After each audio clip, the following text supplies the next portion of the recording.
ఈ వీడియో మీకు నచ్చితే లైక్ చేయండి, షేర్ చేయండి. మరింత భక్తి, జ్యోతిష, వాస్తు, రాశి ఫలాల కోసం మా ఛానల్ని సబ్స్క్రైబ్ చేసుకోండి.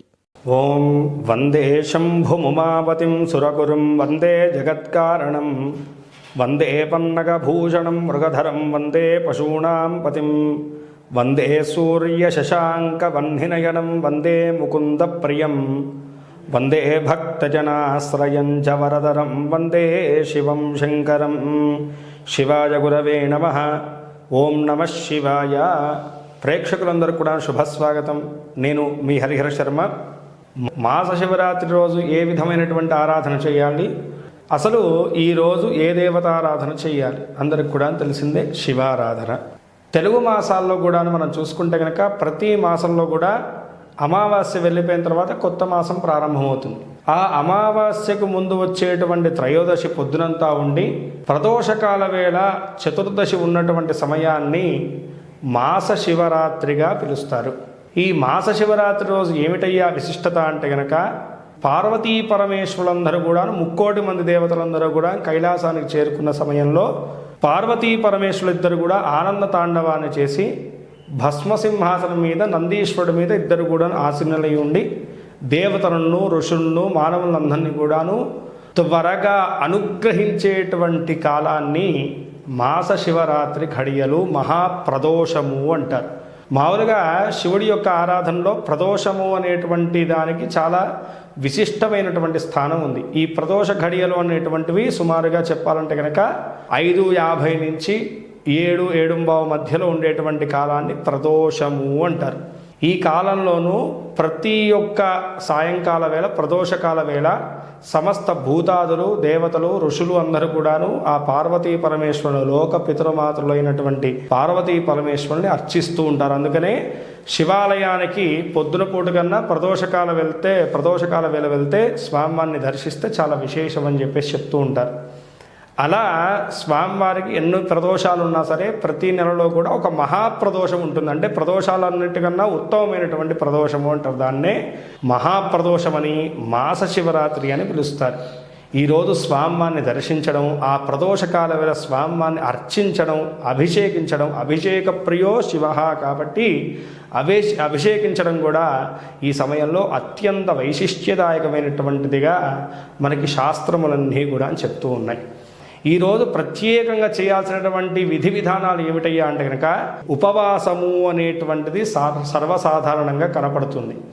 ఉపవాసము అనేటువంటిది ఎందుకు చేస్తున్నామయ్యా అంటే కనుకను, బాగా తిన్నామనుకోండి ఏం జరుగుతుంది, బద్ధకం వస్తుంది, ఇంద్రియాలన్నీ కూడాను నిద్రావస్థకి చేరుతాయి. అలా కాకుండా లిమిట్గా పళ్ళు, పలహారాలు, పాలు ఇలాంటివి భుజించామనుకోండి శరీరం నిలబడడానికి శక్తి కావాలి కదా. అందుకొరకు దానికి ఎంతైతే శక్తి కావాలో అంతవరకే భుజించడాన్ని, దేవుడికి సమీపంగా ఉండడానికి, అంటే దేవుడికి సమీపంగా అంటే కనుక వెళ్ళి గర్భగుడిలో దేవుడి పక్కన కూర్చోవడం కాదు, మనస్సులో దేవుడికి కనెక్ట్ అయి ఉండడం అనమాట. ఆ విధంగా మనం కనెక్ట్ అయి ఉండడానికి మన యొక్క ఇంద్రియాలన్నీ కూడా జాగృతం చేసుకునేటువంటి కర్మనే ఉపవాసము అన్నారు. ఇలాంటి నియమాలు పాటించడం వల్ల మనకు శుభాలు చేకూరుతాయి. ఈరోజు పొద్దున్నే సూర్యోదయానికి ముందరే నిద్ర లేచేటువంటి అవకాశాన్ని చూసుకోవాలి. తలారా స్నానాన్ని ఆచరించాలి. పొద్దున్నే స్వామివారిని దర్శించాలి, లేకపోతే కనీసం ఇంట్లో స్మరించి దీపారాధన చేయాలి. ఎందుకంటే స్వామి జ్యోతి స్వరూపుడు. దీపాన్ని ఎక్కడైతే వెలిగిస్తామో, దర్శిస్తామో స్వామిని సాక్షాత్తుగా దర్శించినట్టే.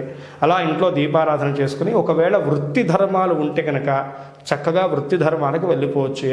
ఆ విధంగా వీలుంటే, శరీరం అనుకూలిస్తే, ఎందుకంటే ఈ రోజుల్లో అందరికీ శంకుచక్రాలు, షుగర్, బీపీలు అనేటువంటి, కాబట్టి శరీరం అనుకూలిస్తే ఏమీ కూడాను ఎవరి శక్తి కొరకు పళ్ళు తిని ఉండేటువంటి వాళ్ళు పళ్ళు తిని ఉండొచ్చు, నీళ్ల మీదే ఉంటాం అనేటువంటి వాళ్ళు నీళ్లు తాగి ఉండొచ్చు. లేదు పంతులు గారు, గురువు గారు మేమేమి తినకుండా ఉండలేమంటే కనుక ఏదో పలహారం లైట్గా తీసుకునేసి శరీరాన్ని నిలబెట్టుకునేసి ప్రదోషకాల వేళ నుంచి స్వామివారి సేవలో నిమగ్నమై ఉండాలి. ఇది ఖచ్చితమైనటువంటి విషయం. 6 అయ్యేటువంటి సమయానికల్లా మనం దగ్గరలో ఉన్నటువంటి శివాలయానికి చేరుకోవాలి. అక్కడ జరిగేటువంటి స్వామివారి పల్లకి సేవలు కానీ, అభిషేకాలు కానీ ఏవైతే జరుగుతాయో వాటిల్లో మన వంతు సహాయం, శారీరకమైనటువంటి సహాయం కానీ, మానసికమైనటువంటి శ్రద్ధను కానీ ఖచ్చితంగా అక్కడ మనం ఉంచాలి. ఇంట్లోనే దేవుడి మందిరంలోనే దీపారాధన చేసి చక్కగా శివుడు యొక్క నామజపాన్ని చేసుకుంటూ ఓం నమః శివాయ అనేటువంటి పంచాక్షరి మంత్ర జపాన్ని చేస్తూ ఉండాలి. లేదంటే కనుక మీ దగ్గరలో ఉన్నటువంటి శివాలయాన్ని చేరుకుని అక్కడ జరిగేటువంటి అభిషేకాలు కానీ కొన్ని చోట్ల అభిషేకాలు జరుగుతాయి, కొన్ని చోట్ల స్వామివారి యొక్క కళ్యాణ సేవలు జరుగుతాయి. వాటిల్లో మనం చక్కగా పాల్గొంటే కనుక ఆ పార్వతీ పరమేశ్వరుడి యొక్క కృప మన మీదే కాకుండా మన వంశం మీద కూడాను కలుగుతుంది అని చెప్పేసి పురాణ వాక్కు. కాబట్టి ఇంతటి మహత్తరమైనటువంటి రోజు స్వామివారి యొక్క ఆరాధన సేవన చేయడం వల్ల మన జన్మ తరిస్తుంది. స్వామివారిని ఈరోజు ఏ విధమైనటువంటి ద్రవ్యాలతో మనం పూజ చేయవచ్చు అంటే కనుకను ముందుగా మనకందరికి కూడాను సర్వసాధారణంగా తెలిసినటువంటి విషయమే స్వామివారికి కొబ్బరికాయ అంటే చాలా ప్రీతి. కొబ్బరి నీళ్లను కానీ కొబ్బరికాయను కానీ స్వామివారికి సమర్పించడం చాలా మంచిది. లేదు అంటే కనుక దాని తర్వాత పంచామృతాలు చాలా ఉత్తమమైనటువంటి అంటే పాలు, పెరుగు, తేనె, నెయ్యి, పంచదార వీటితోటి స్వామివారిని అభిషేకించినా సరేను సకల విధములైనటువంటి భోగభాగ్యములు సిరి సంపదలు చేకూరుతాయి. అదేవిధంగాను వివాహపరంగా కానీ సంతానపరంగా కానీ ఆర్థిక పరంగా ఆ యొక్క ఇబ్బందులు ఉన్నటువంటి వాళ్ళు పండ్ల రసాలతో అభిషేకం చేయడం స్వామివారికి చాలా విశేషం. చెరుకు రసం కానీ ద్రాక్ష రసం కానీ దానిమ్మ పలుకులతో కానీ స్వామివారిని అభిషేకం చేయడం అనేటువంటిది చాలా విశేషమైనటువంటి లక్ష్మీ కటాక్షానుగ్రహాన్ని కలగజేస్తుంది. ఎవరైతే కనుక రుణ సమస్యలతో ఇబ్బంది పడుతూ ఉన్నారో అలాగే ఆర్థికపరమైనటువంటి ఇబ్బందులు ఎదుర్కొంటున్నారో ఈరోజు స్వామివారు చేసేటువంటి అన్నాభిషేకం వల్ల అట్టి సమస్త విధములైనటువంటి దారిద్ర్య దోషములు, అలక్ష్మీ దోషములు తొలగిపోతాయి. ఎవరైతే కనుక దీర్ఘకాలికమైనటువంటి అనారోగ్య సమస్యలతో ఇబ్బంది పడుతున్నారో, తరచుగా యాక్సిడెంట్స్ వంటివి జరుగుతున్నాయో, అనారోగ్యపరంగా హాస్పిటలైజ్ అవుతున్నారో, ఎవరికైతే కనుక మృత్యుగండ దోషములు ఉన్నాయని చెప్పేసి భావిస్తున్నారో, భయము ఆందోళన వెంబడిస్తుందో వాళ్ళు ఈరోజు స్వామివారి యొక్క భస్మాభిషేకాన్ని దర్శించడం వల్ల ఆ భస్మాభిషేకం చేసినటువంటి విభూతిని నిత్యము ధరించడం వల్ల కూడాను అట్టి సకల విధములైనటువంటి దోషములన్నీ కూడా తొలగిపోతాయి. ఎవరైతే కనుక రాజకీయ పరంగా కెరీర్ వైజ్గాను మనకి మంచి కీర్తి ప్రతిష్టలు రావాలనుకుంటున్నారో, లేదు ఫైనాన్షియల్గా సెటిల్ అవుదాం అనుకుంటున్నారో, మన వ్యాపారాభివృద్ధి కావాలనుకుంటున్నారో వాళ్ళు సుగంధ ద్రవ్యాలతో స్వామివారికి అభిషేకం చేయాలంటే గంధము, పసుపు, కుంకుమ, వట్టివేర్లు, విభూది, రోజ్ వాటరు, గంగాజలం మొదలైనటువంటి వాటితో అభిషేకం చేయడం వల్లను రాజభోగం అనేటువంటిది లభిస్తుంది. అంటే మన యొక్క సమాజంలో మనకి కీర్తి ప్రతిష్టలు, జీవితంలో ఉన్నతి అనేటువంటిది మనకి చేకూరుతుందన్నమాట.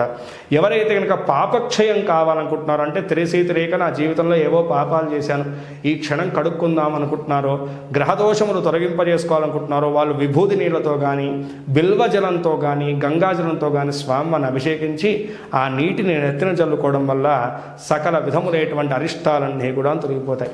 ఈ విధంగా స్వామిని పూజించిన తర్వాత బిల్వపత్రితో కానీ తెల్లటి పుష్పాలతో స్వామిని పూజించడం అనేటువంటి అత్యంత విశేషదాయకమైనటువంటి ఫలితాన్ని కలుగజేస్తుంది.